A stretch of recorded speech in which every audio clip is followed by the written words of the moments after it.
The Nightingale and the Rose is a short story written by Oscar Wilde, first published in 1888 as part of his collection The Happy Prince and Other Tales. It is a poignant allegory that explores the relationship between love, sacrifice, and human shallowness. The story revolves around a young student who longs for a red rose to give to the girl he loves. A nightingale, moved by the purity of his desire, decides to help him by creating a red rose through her own self-sacrifice, pressing her heart against a thorn and singing until she dies. However, the tragedy of the tale lies in the student's and the girl's indifference. The student's beloved rejects the rose, and he, disillusioned, dismisses love as mere foolishness. Through this story, Wilde blends romantic idealism with bitter irony, revealing the contrast between the selfless beauty of the nightingale's love and the cold materialism of human beings. It stands as a timeless reflection on the value of true love, art, and sacrifice in a world that often fails to understand them. Perched in the branches of the oak tree, the nightingale hears the student mourning that his beloved won't dance with him without a red rose. She views the young man as a living embodiment of the passion she celebrates in her songs, marveling at the profound and overwhelming force of love. Touched by what seems like the student's deep devotion, she resolves to assist him in winning the girl's heart. The nightingale first approaches a white rose tree in the middle of a grassy area, requesting a red rose. He explains that his blooms are all white and directs her to his brother, the yellow rose tree by the sundial. She hurries there but faces disappointment again. The yellow rose tree recommends she try his sibling beneath the student's window. This red rose tree admits his flowers are red but notes that winter prevents any from blooming. In desperation, the nightingale asks if there's any method to obtain just one red rose. Hesitantly, the rose tree reveals her sole choice, to sing all night with one of his thorns pressed against her breast. Her melody will coax the flower to life, and her lifeblood will tint its petals crimson, though stabbing herself on the thorn will end her life. Though grieving the loss of life's joys, the nightingale deems the offering worthy for the sake of love. She goes back to the student and tries to explain her intention, urging him to honor her by remaining a faithful lover forever. The student fails to grasp her message, but the sorrowful oak tree requests one last melody from her. She obliges, and the student grumbles that her tune is devoid of true sentiment before heading indoors. That night, the nightingale returns to the rose tree and lets the thorn penetrate her. Throughout the hours, she croons of love, slowly driving herself deeper onto the spike. As she does, a rose emerges on the branch, fully reddening only when the thorn reaches her heart and claims her life. The next day, the student discovers the red rose by his window, unaware of its origin. He plucks it anyway and presents it to the girl, who is outside her house spinning silk.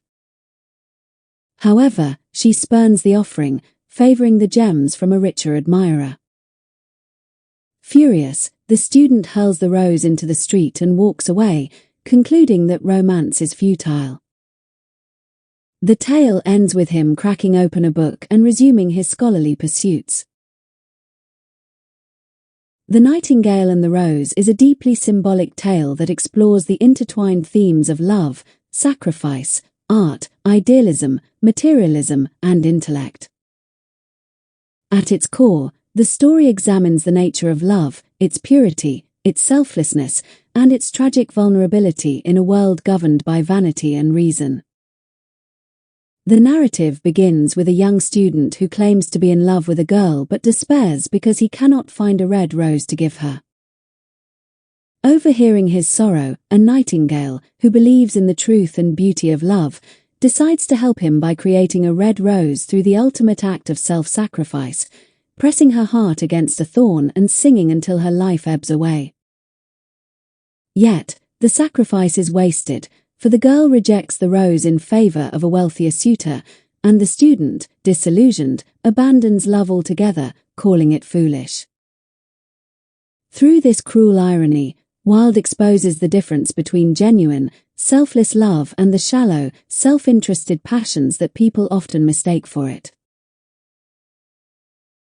The student's supposed love is revealed as narcissistic and performative. His dramatic lamentations and exaggerated despair are less about the girl herself and more about his own emotions and image as a lover. Even before the rejection, his love is shown to be self-centered, an intellectualized emotion rather than a heartfelt one. The girl, in turn, mirrors his superficiality. Her affection is easily swayed by material wealth, showing that both are governed by vanity and self-interest rather than feeling. Only the Nightingale represents pure, unconditional love. Her devotion is directed outward, untainted by expectation or reward. She does not sing for herself but for an ideal, the beauty of love that transcends selfish desire. Her death, the total surrender of self, becomes the ultimate expression of love's perfection. Wilde implies that true love, by its very nature, demands selflessness so complete that it verges on self-destruction, and thus can exist only in death. Even though the Nightingale's sacrifice is misunderstood, her act affirms the reality of true love, love that dies not in the tomb. The story also serves as a reflection on the nature of art and idealism. Wilde, a leading figure of aestheticism, presents a debate between art for its own sake and art as a tool for utility. The Nightingale, through her songs and her sacrifice, embodies the aesthetic ideal, art that exists purely for beauty and emotional truth, not for practical gain. Her songs are about ideals rather than specific realities, celebrating the eternal and abstract essence of love. The student, on the other hand, represents the utilitarian view that art must serve a purpose.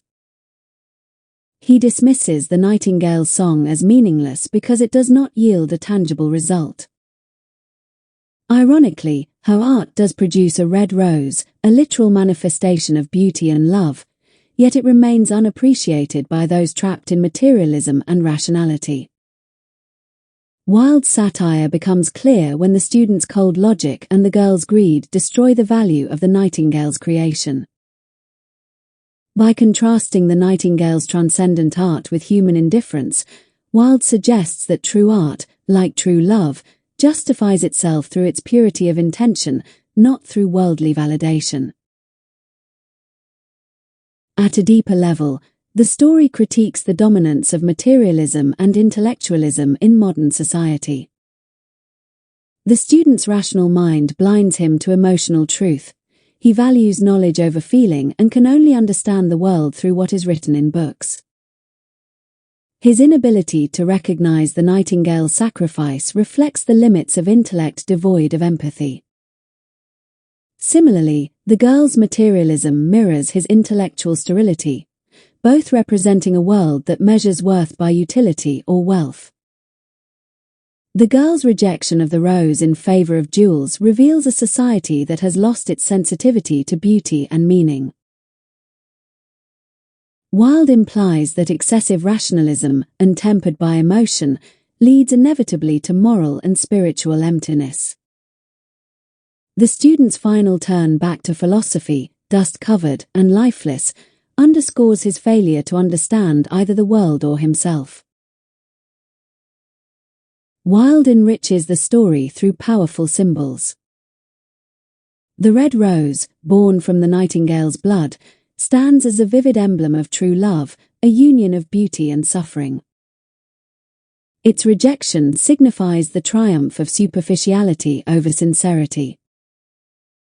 The blue silk the girl winds around her fingers evokes her vanity and material wealth, contrasting sharply with the spiritual purity of the Nightingale's act.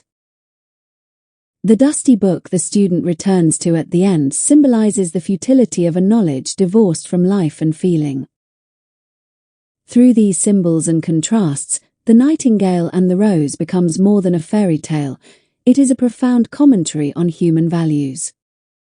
Wilde portrays a world where idealism and beauty perish at the hands of selfishness and reason, yet he leaves readers with the enduring truth that love and art, even when unrecognized, hold an eternal beauty beyond the reach of material things.